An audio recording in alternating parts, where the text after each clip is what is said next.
We hear it all the time. Men must take responsibility for ending sexual violence. A lie repeated as if it were a self-evident truth. And it's my subject on today's Fiamengo file.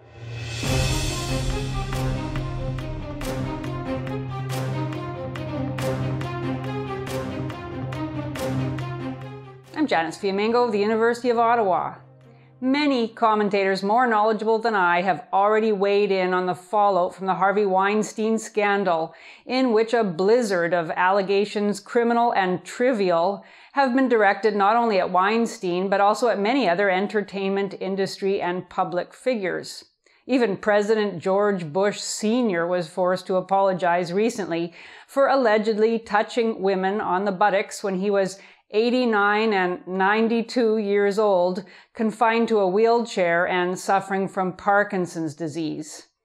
I don't claim to have insight into Hollywood culture, and I haven't followed all the twists and turns of Weinstein's story, but it doesn't take a rocket scientist to figure out that when even a 93-year-old former president with Parkinson's disease receives public scrutiny as a sex predator, and when the accusations take up more space in his Wikipedia entry than his role at the CIA, we're in the middle of a full-scale moral panic in which public concern far outstrips objective reality. Every time I hear about yet another woman coming forward and being applauded for her courage, I am struck by how quickly our society accepts that most men are guilty. While it's true that not all the outrage has focused on men as perpetrators, there has been some analysis of Hollywood women's role and some discussion of young men and boys as victims, the dominant story has been the supposed ordinariness of Weinstein. Actress Alyssa Milano, for example, claimed that men like Harvey Weinstein are around every corner, from which it follows that women have the right and even perhaps the moral duty to treat every man as a stand-in Weinstein. Typical of this trend was a remarkable October 11th article by Suzanne Moore, who's a columnist with the Guardian newspaper, titled "My life has been marked by sexual harassment just like all women." Even for The Guardian, which for years now seems to have acted on the principle that anti-male animus is always a winning proposition, Moore's piece is hyperbolic and desperately unkind. I'd like to say the following to feminist journalists. If you think it's right to fill a column with every inappropriate touch or unwanted sexual proposition you've ever received and call that journalism, well, please don't pretend that you speak for all women. Moore details the ways men have allegedly terrorized her over the years and concludes by condemning even the pro-feminist male editor at her pro-feminist newspaper. This man made the mistake of saying that sexual harassment was a, quote, dreadful business, and said that he was, quote, glad it doesn't happen here. His statement is presented ironically by Moore as a symbol of men's willing ignorance. We're supposed to understand that this man is actually enabling sexual harassment by not seeing that it is happening in his own office. Now that's the power of female victimhood in a nutshell. You can libel your own male colleague as an enabler of harassment, and he simply has to proofread the libel and keep his mouth shut. There's nothing unusual about Moore's anti-male tirade, unfortunately.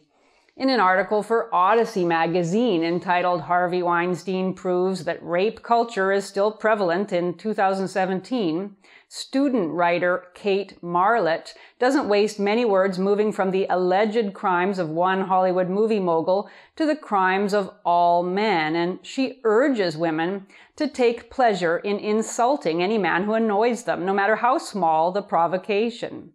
It's all part of feminist resistance, don't you know? Quote, "Make it your mission to make men squirm," she fulminates. "Give them your best death glare when they tell you to smile more," end quote.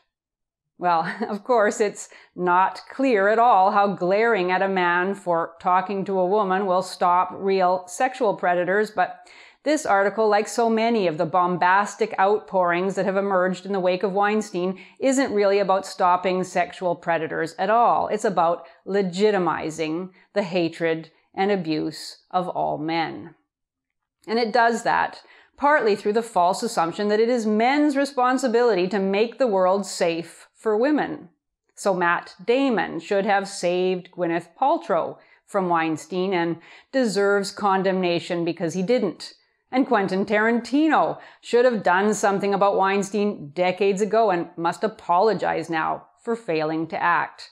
And pretty much every feminist anti-violence website includes some version of the assertion that, quote, men have a responsibility and the power to end sexual violence. Except it isn't true. The statement about men's power is a sleight of hand that conflates the simple truth that, yes, individual men have the power and responsibility not to commit sexual violence and to report any crimes they witness, with the false claim that individual or groups of men have the power and responsibility to stop sexual violence altogether. How would they do that? By making sexual violence against the law? Well, of course, men in Western cultures have already done that. By making sexual violence socially unacceptable. They've already done that too. So what more? According to feminists, men can help end sexual violence by critically examining their own masculinity, which essentially means shaming themselves and other men for non-criminal behaviors such as laughing at sexual jokes or making sexual advances, and more worrisomely, by acting on hearsay, rumors, and allegations to extrajudicially punish men accused of criminal and non-criminal behaviors. The first strategy, which conflates normal male sexuality with criminal deviance, is irrelevant to ending sexual violence because criminals will still rape no matter how many good men are shamed. And the strategy of applying community sanctions to accused men, which is now being celebrated as a productive response to the Weinstein case, is a shocking assault on the principles of Western justice, such as the presumption of innocence and commitment to due process. And it is extraordinary how many commentators, and not just feminist commentators by a long shot, are enthusiastically in favor of punishing and humiliating men for unproven sexual crimes and misdemeanors. So how did we get to this point? A must-read for anyone who wants to understand the relationship between the present feeding frenzy and decades-old feminist propaganda is feminist activist Andrea Dworkin's short and absurd 1984 article originally titled Talking to Men About Rape, which begins from the premise that men believe they have the right to rape. This is how she says it. Quote, "It is an extraordinary thing to try to understand and confront why it is that men believe, and men do believe, that they have the right to rape." The piece is supposedly a challenge to men to end rape, or failing that, at least to bring about a 24-hour truce during which there is no rape, and this became eventually the title of the now classic piece. When I applied to work at a women's shelter and rape crisis hotline in the early 1990s, the piece was required reading for those who were taking the training. So how exactly could men end rape? According to Dworkin, easy. By caring about women's pain as much as they pretended to and calling off their predator friends. This is how she says it. Quote, "And I want one day of respite, one day off, one day in which no new bodies are piled up, one day in which no new agony is added to the old. And I'm asking you to give it to me. And how could I ask you for less? It is so little. And how could you offer me less? It is so little. Even in wars, there are days of truce. Go and organize a truce. Stop your side for one day." Well, as any reasonable person would realize, Dworkin's eloquent demand is pure, hollow grandstanding. It's like challenging parents to end child abuse on the ground that all parents are part of a culture where children are abused, and therefore all parents, even the best ones, are somehow complicit in the fact that some parents abuse their children. Dworkin sets men a humanly impossible task while pretending that it is a reasonable request, and then uses the fact that men do not end rape, can't end rape, even for just 24 hours, as proof that all men are complicit in it. And this strategy of shaming men for failing to do what is impossible in the first place has been used by feminists largely unopposed ever since Dworkin's piece, and is now received wisdom. Near the end of her essay, after defaming all men, Dworkin noted that she and other activists continued to speak to men because against all the evidence, they still, quote, believed in men's humanity. Against all the evidence. Big of her, wasn't it? This element too, the self-satisfied conviction of women's superior humanity, has unfortunately become a standard part of modern feminist rhetoric, which can barely keep up the pretense of believing in men's humanity. In the same period that the Weinstein scandal was being talked about everywhere, men were engaging in quiet acts of heroism to no fanfare at all. Just to take a few examples, in late October of this year, a man in Yarmouth, Nova Scotia, Canada, drowned while trying to rescue a number of shellfish diggers who appeared to him to be stranded on a Nova Scotia island. Just 2 weeks earlier, a Florida man, Delbert Blair, ran into the ocean to save a drowning man and suffered a heart attack after being caught in strong currents. In the previous month of September, a man died in North Carolina while attempting to rescue a struggling swimmer at Cape Hatteras National Park. A month before that, a young Illinois man died after rescuing a swimmer in distress off Honolulu, Hawaii. And these aren't the soldiers, firemen, or other professionals who risk their lives as part of their jobs. These are ordinary men at the beach, responding when they see people in trouble.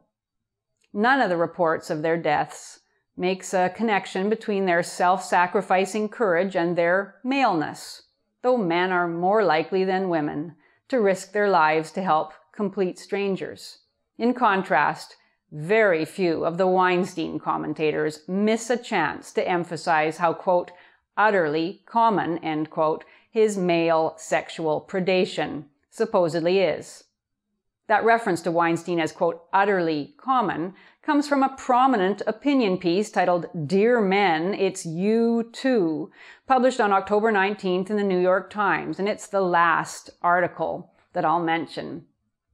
This is a piece of vindictive rage masquerading as reasonable argument, demanding that men finally, here we go again, take responsibility for ending sexual violence. The piece is by Roxane Gay, who is an associate professor of creative writing and English at Purdue University. And in the article, Gay alleges that men's constant harassment of women is even worse than women have so far reported. Apparently, women minimize and lie to themselves all the time because, quote, if we were to face how bad it really is, we might not be able to shoulder the burden for one moment longer, end quote. Gay spared us an account of the burden she has shouldered. She says she's been hurt too many times to count, but certainly she has a lot to say to men about what they collectively owe women, which is primarily a lengthy confession of their sins. The final paragraph of her article outlines how men should respond to the building crescendo of female accusations. She says, quote, men can start putting in some of the work women have long done in offering testimony. They can come forward and say, me too, while sharing how they have hurt women in ways great and small. They can testify about how they have cornered women in narrow office hallways, or made lewd comments to coworkers, or refused to take no for an answer, or worn a woman down by guilting her into sex, and on and on and on. It would equally be a balm If men spoke up about the times when they witnessed violence or harassment and looked the other way, or laughed it off, or secretly thought a woman was asking for it. It's time for men to start answering for themselves because women cannot possibly solve this problem they had no hand in creating, end quote. This piece is a really compelling example of how a socially sanctioned hatred can blunt the critical faculties of a presumably able mind. Gay doesn't even try to claim that she believes in men's humanity. It actually doesn't seem to have occurred to her that many men haven't done any of the things she lists, or that many men have experienced harassment and sexual assault themselves. According to Survivors UK, a British organization, the number of male victims is comparable to the number of female victims. Or that her bigoted slur on all men is itself a form of sexual harassment. Perhaps we should call it gender slander. That, in my opinion, is far less excusable than what she calls guilting someone into sex, which at least might have a positive outcome for both people, unlike a piece whose entire shameful point is that men are deficient in their souls. Note, by the way, the specifically religious language in Gay's piece of, quote, offering testimony and providing a, quote, balm for healing. In the worldview of someone like Gay, men are tainted by the secular equivalent of original sin, and such sin can never be cured, only atoned for over and over again. I don't believe it's an exaggeration to say that the consequences of Gay's worldview, a worldview we now see all around us, are disastrous. Because if all men are responsible for sexual violence, then no man is truly innocent, and therefore the damage to men caused by vigilante justice, false allegations, or even just a general climate of suspicion and disgust, it's not serious. It's even deserved. From the feminist perspective, there really are no false allegations. I want to end by speaking briefly about my father, who died a few months ago and who had his own experience with a false accusation. At age 84, he was accused of bullying a secretary at the credit union where he was chairman of the board of directors. And the investigation into the case consisted of a human resources lawyer being brought in to do interviews with my father's accuser, and a few other people, though there were no actual witnesses to the alleged bullying, which my father's accuser claimed had consisted mainly of his raising his voice and speaking to her very disrespectfully. The lawyer found the woman's victim story more believable than my father's unwilling self-defense. The lawyer wrote a report, and that was the end of it. My dad was essentially disavowed by most of his fellow board members and forced to step down from his position. Now, I know that in the grand scheme of things, my dad got off lightly. He wasn't criminally charged and prosecuted. He wasn't fined or even publicly denounced. In fact, he was even publicly thanked at the year's AGM, where his resignation was acknowledged. But he was still humiliated and betrayed, merely because a woman didn't like how she claimed he had spoken to her. And even if there were proof that he had done exactly what she claimed, it's outrageous, in my opinion, that his decades of volunteer service to the board of directors would be repaid in such a manner. We need to challenge the false claim that all men are responsible for ending sexual violence. It's pure propaganda, and whether intentional or not, it undermines men's humanity and widens an already wide empathy gap by positing male complicity in evil. Unlike Professor Roxane Gay or any number of commentators who've been emboldened in bigotry in the wake of Weinstein and who openly state that there are no innocent men, unlike them, I would never claim that all women are false accusers, or even that most women enjoy the attention and sympathy they get from their accusations. But I certainly do allege that all women in our culture have acquired a deadly weapon in the claim of abuse, and that a significant minority are willing and even eager to use it, and that men now have little recourse other than to beg for forgiveness once the denunciations begin.